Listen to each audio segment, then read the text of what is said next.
तू करेजा गुर्दा में रहे वाला सोनम बारू। चलो सब्सक्राइब करो पहले। हाँ जल्दी करो, मुझे पता है कि आप लोग नहीं करते, वीडियो देखते हो लेकिन सब्सक्राइब नहीं करते। लाल कलर का बटन नहीं से दबाओ, जल्दी दबाओ, जल्दी दबाओ, फिर मैं शुरू करूँ। दबा दो जल्दी, दबा दिया, घंटे में दबा देना, ठीक।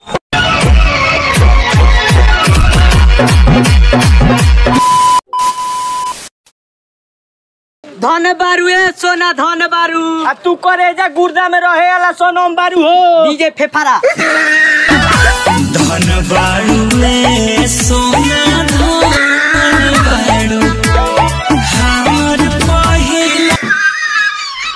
मजा आया और मैं ये जो मजा है हिंदुस्तान के हर व्यक्ति को देना चाहता हूँ।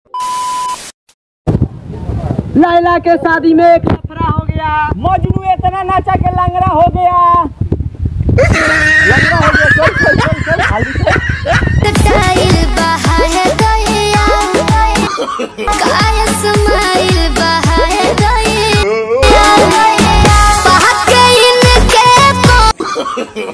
No, no, no, no.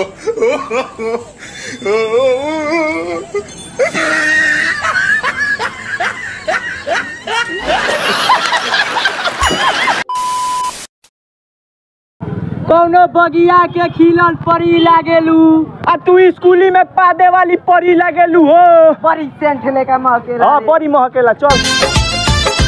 कौनो बगिया के खिलल कली लागेलू, तोहके देखी के चंदा शर्मा जाई हो।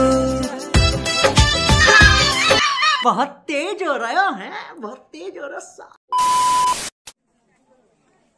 खुशबू तुम सिर्फ मेरी हो, हमरा तोरा बीच में ये सो तो गरासी से कटो ये सो। दही चिवड़ा चली वही में।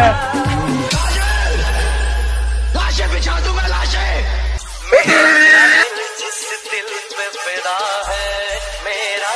कैसा लगा मेरा मजाक?